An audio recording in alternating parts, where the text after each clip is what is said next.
cu marele nostru rapsod Crista Lupci, un cântec adrat de el, cu prima audiție, prot-audiție, va să apară și pe un CD și voi îți vă mai spun ceva. De un mes și jumătate va iasă și ainia primul CD și va lovesc pe piață, este înregistrat cu orchestra radio.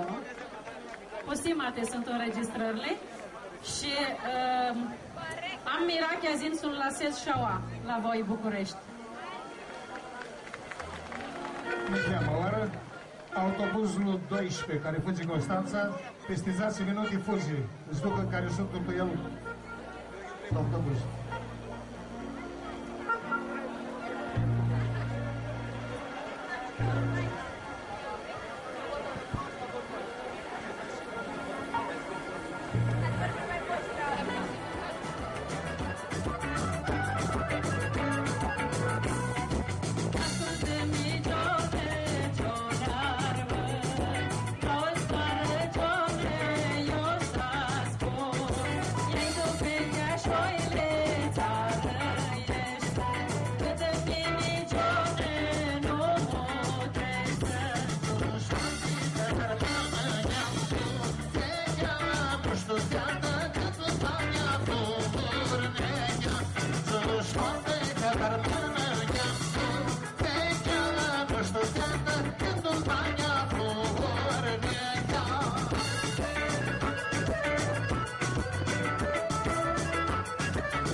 Stop